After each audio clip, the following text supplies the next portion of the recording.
Okay, here we are in this best of three series. This will be game number one. This can be played out in the losers bracket quarterfinal of the elimination round of the season 2 Alpha Navigators Cup finals. That's a lot to say. And our first player here is going to be you in the blue Celestial. And this is going to be a Celestial versus Celestial. His opponent is going to be GameFriend in the red Celestial. And we just saw this play out on the last game, actually. I wonder if you's going to be able to see this, but I mentioned this last game that GameFriend and High have been practicing, along with Grimmy, some CVC builds, and they have come up with this new build. They've been calling it the build. And we've just seen High win with it over you in the last match. They played it out on Lost Hope. And there was some debate when I was watching them on stream. Can you do the build on Isle of Dread? Can you do it or not? And it looks like GameFriend is going to try and do it. And so what did we see the build here? So again, part of this build is prisms. So you send your Surge Dark Ship across the map. You are not building any arrays. Okay, and the reason for that is arrays take energy or power. You will have to put down power banks. Instead, you are sending your morph core across the map to build a creation chamber. Now, I'm not sure why he's chopping these trees. See a power bank, so immediately, okay, I think that was a cancel.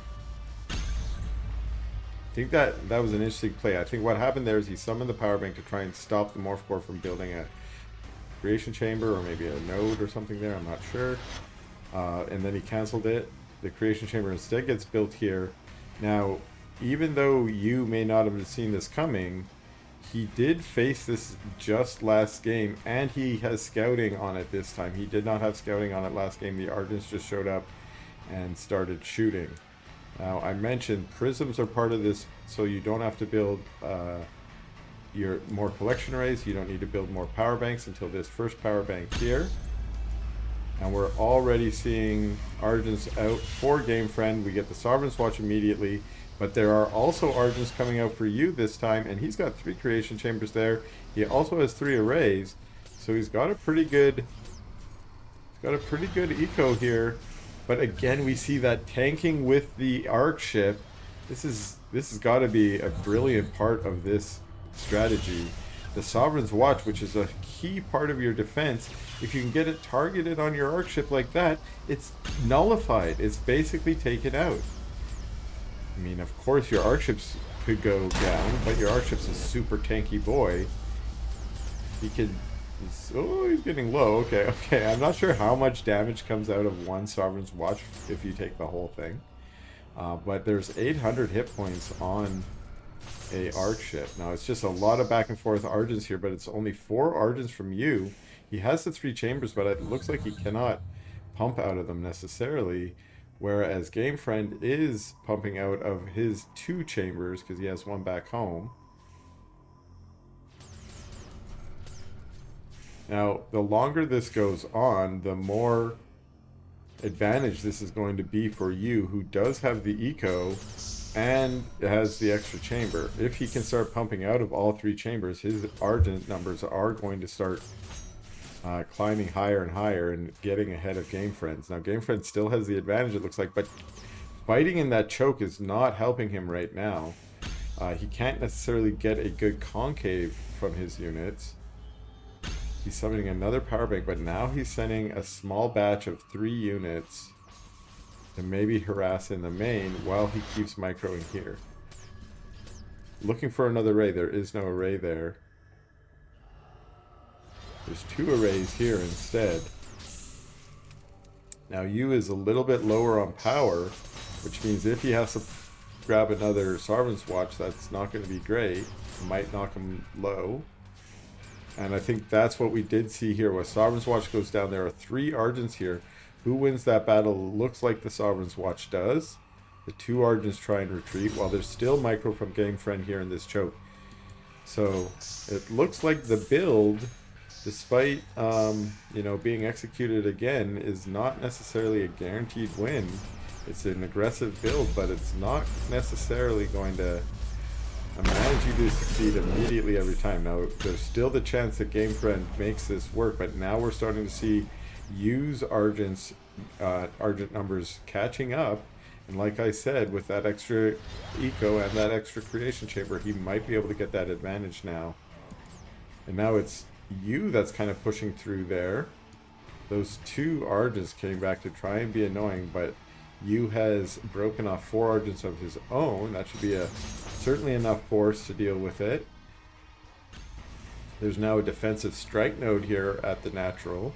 This is going to be a very hard position to crack now for GameFriend. Now GameFriend is moving around to the outside to get more benefit from the concave of his units. His 2 Argents up in the main has been cleaned up, and so we see that Argent force from you returning, and you does have the speed camp there, which is certainly helping out a little bit, meaning his Argents are a little bit quicker. They can engage and disengage just a little bit faster, and of course when they have the active lightning legs, they're even more speedy. Okay, fully energized Argents versus fully energized Argents. Lots going down on the front lines. They're pulling back while Yu's pushing forward, and Yu's saying, okay, I've got a Sovereign's Watch here. I'm going to try and take out that power bank, and does. And this push from GameFriend is starting to look like it's going to get pushed back, although that's a lot of weak units for you on the front line, and he decides to move them back, micro them back, put some stronger ones up front. I'm going to say get them under the arc ship, but the arc ship's a little bit far back. I think that's because it was under fire before.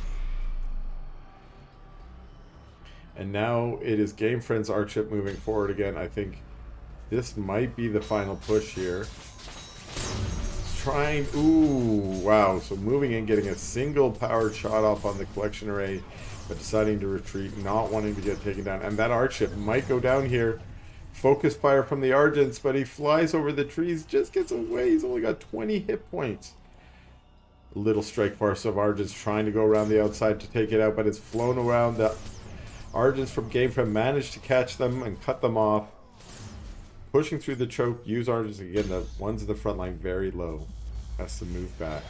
That arc ship managing to stay alive now, up to 60 hit points with that quick heal. I think the surge might even make it heal quicker. And it's just going to try and get back up to full here in the back lines, and then maybe try that push again. It kind of did what it was supposed to, which is tank. Other than its healing rays that it casts down on the Argents, it's trying.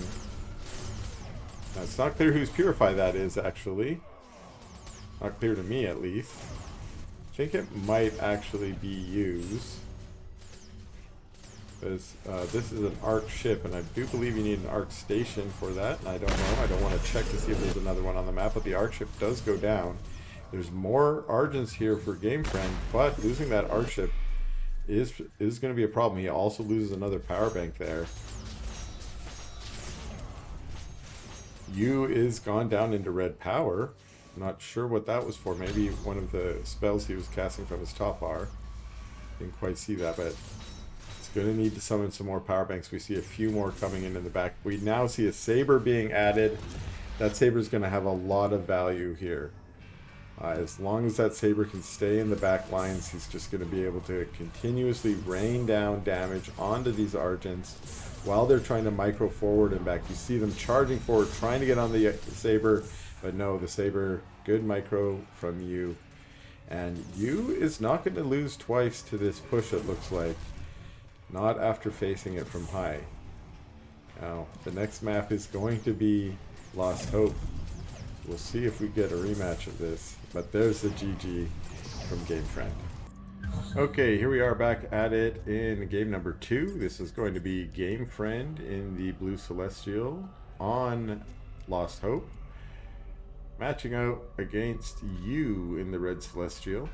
And it looks like we are on the build yet again. The build, as I'm calling it, because it's the build that GameFriend and High have been practicing. And he's sending his Morph Core across the map here. Now this is a double scan build because I think we just saw the scan go down here. Maybe we did, because The arc ship has changed its direction. Did the morph core change? No, the morph core is still going across. Okay, so there's the scan going down. Not seeing anything. I'm not sure if you can actually see. That might have been... But we do see them angling away. Okay, now was there a scan down here? It's not clear if there was. But this is... They call it the 2 scan build because you scan twice to see if you can find where your opponent is. And the reason you can scan twice is because you're not building arrays, which are going to take your power. So instead you spend the power on the scans. And the creation chamber's there. I'm not sure if you sees this. Unfortunately, you has no creation chamber yet. And there's already an Argent here. This cannot be good. I do not play Celestial, but no, so we do have a morph core into creation chamber, so I forgot at least that this is part of the Celestial build. Like, you can build your creation chambers quicker. You don't need the full build time if you build from a morph core. But we have a power bank that's about to go down, and again we see that trick using the arc ship to tank the Sovereign's Watch. So I guess I didn't really think about this before. This has become a viable strat now because of the changes to Sovereign's Watch. Because Sovereign's Watch now targets buildings. Oh, I don't think he wanted that to happen. He loses his arc ship. So he tried to tank it, but he did lose his arc ship there. That is not good news. He's gonna have to rebuild one. Is he rebuilding one? Might, though, still have the advantage. 6 Argents out, and this creation chamber is going to go down.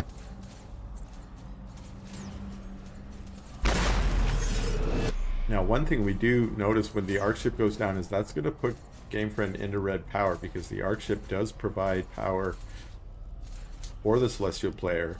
It's one reason why a second arc ship can be very advantageous. There we have an arc ship going down, but it does take a while to build without a morph core. And again, there's no arc ship to build a morph core, so he is going to have to wait for that to return. A strike node tries to go down, or a link node, but it gets taken out. These 2 Argents are trying their best to do micro. Actually, 2 more show up. They must be rallied to the low ground here.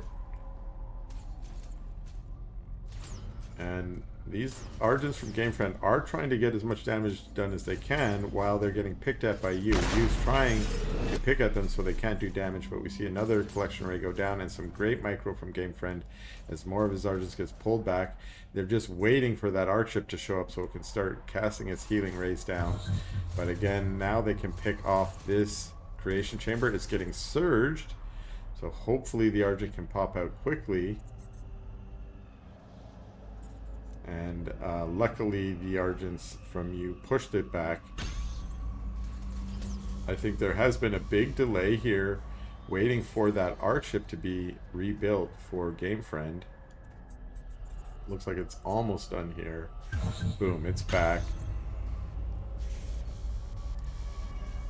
And that might be enough to have given you a chance to stabilize and build back. So use back onto the 3 creations. 2 of them are actually surged. So he's just focused on Argent production to try and fight this off. The numbers are in GameFriend's advantage, it looks like, right at the moment. Maybe about 10 or 11 to about 9 or 10. No, it's getting very close here. It could come down to micro. A lot of those shots from GameFriend's units are going down on that creation chamber.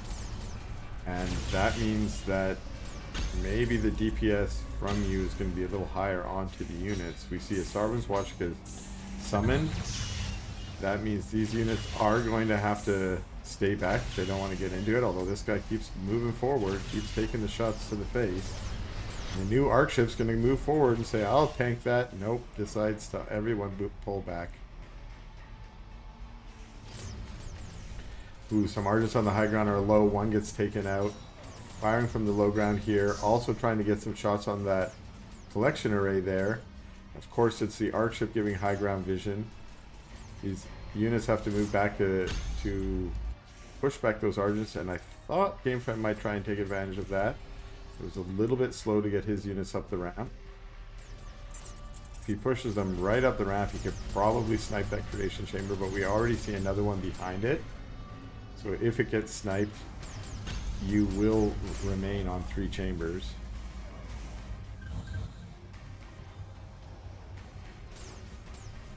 And so GameFriend here, hoping that this push is going to get it done, but hasn't yet had the opportunity to just really commit up the ramp.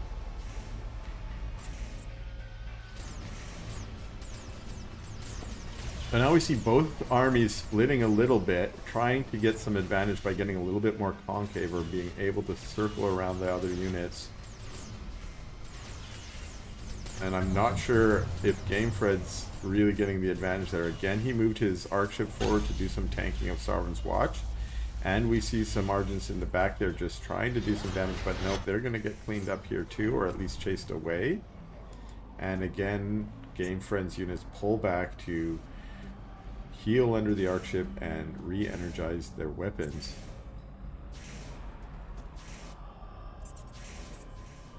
There's a good defensive posture of Yu up on the high ground. He's got a few Argents back there trying to defend the collection array from the low ground. Okay, this is going to be an interesting battle, as the sort of low ground advantage is going to come from GameFriend in the sense that he can get more concave on these units on the high ground. It's harder for you to wedge all of his units up there and get them all firing at the same time. And when they move to the edge there, it does allow the units in the back of GameFriend's army to fire on them. So this might be a good choice from GameFriend to try and push from the low ground. Now we're seeing you